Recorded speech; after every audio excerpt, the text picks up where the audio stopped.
Good afternoon, ladies and gentlemen, and leaders of tomorrow. The speakers before tea time went through the definitions of leadership, the qualities of leadership, and the challenges that face us as leaders quite extensively. And you've had a view from Chantal and Derek on what the future might look like and our role in society.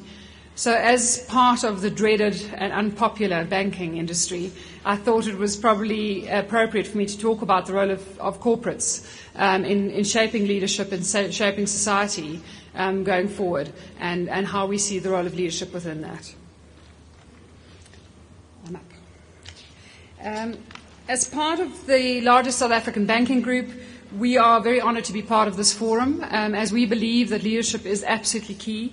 And we really believe in building capability within leadership at both national level, organizational level, and individual level within the people of South Africa. The role of corporations in society, and corporations such as Standard Bank, is one that we believe is not just an interdependency or a responsibility, but one that is defined by the fact that we will only be successful as corporations if the societies in which we operate prosper. And therefore, building leadership capability and looking and ensuring the futures of the societies in which we operate fundamentally affects the success of our business. It is not just about being socially responsible, as we have thought for many years. It is about actually making socially relevant business decisions and considering the dimensions of environmental, economic, and societal in making business decisions. And therefore, it is absolutely essential as leaders to be able to think about all three of those dimensions in the decisions we make. So at Standard Bank, one of the things that we do with many of our leaders in the group is look at how we develop that consciousness around all three of those dimensions of creating sustainable leadership rather than just short-term focused, economic, profit-orientated leadership. As an organization and as a group, the vision of Standard Bank declares that we want to make a real difference to financial services in South Africa and other emerging markets. We do, however, believe that the only way that we will ensure the long-term sustainability of this is by harmonizing the needs of our customers, our people, and our stakeholders, and by being relevant to the societies in which we operate, about which I just spoke. However, the key thing for us is that we will only succeed and do this through our people. And therefore, we believe that the key difference and the key competitive advantage that we will have to get us through times like the current crisis is the quality of leadership we have within the group. So we focus significantly and invest an enormous amount in trying to develop the right type of leaders. And the question we have to ask ourselves as corporates, and particularly as financial institutions at this time, is what type of leaders do we need to achieve sustainability and to not end up in the same situation where many other financial institutions in the world has ended up. The definition we use in Standard Bank of leadership is leaders that deliver great results while living the values. And I think many people in the world can argue that where we went wrong is we lost the ethical and value-based leadership that was needed within the world. And so the question we need to ask ourselves is, how do we balance those? How do we make sure that we are delivering profits and delivering for our customers and stakeholders, but at the same time doing it in a way that is ethical and value-based? And how do we ensure that the leaders that we are developing are coming off a base of being values-driven?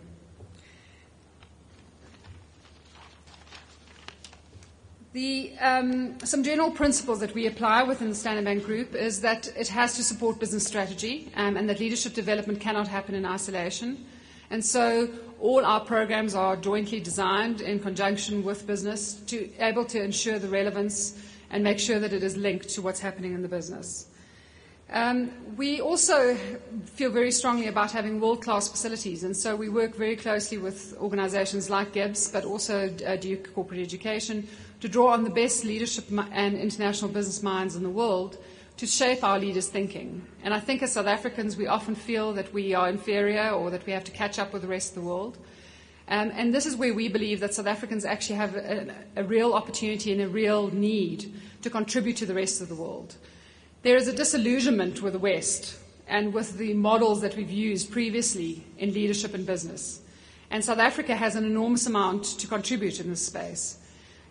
as South Africans and within the Standard Bank Group, we've had amazing examples of leaders who have been value-based and who've led with integrity, who are leaders who are able to deal with ambiguity, who embrace change, who look at the world in a different way.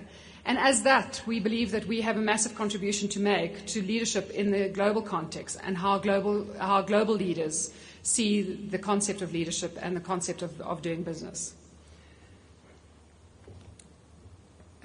One of our demonstrations of our commitment to leadership is the Global Leadership Centre we've built in Morningside. It is a business school as well as a 4-star hotel, and we put 150 to 220 of our global managers and leaders through that centre on a weekly basis. It is important to make sure that we are exposing them to the right thinking, that we are giving them the right skills. And a big debate is about what is Afrocentric leadership. How is that different from what we've seen in the West?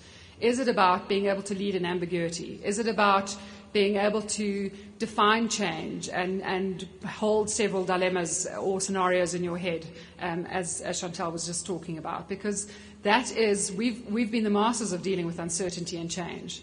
And if we can actually master that, we have a real contribution to make to the rest of the world. Our commitment to leadership as an organisation really comes from the base of saying that as a country, we will only succeed if we have the right leadership at a national level. As an organisation, we will only succeed if we have the right leadership at an organisational level.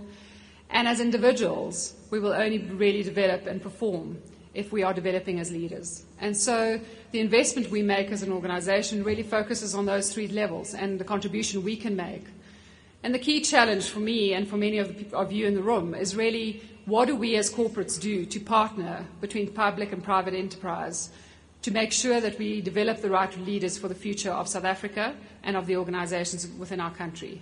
How do we make sure that we are working together to build the right capabilities and competencies, to have the right type of leaders that can take us into the future and deal with whatever the future holds for us?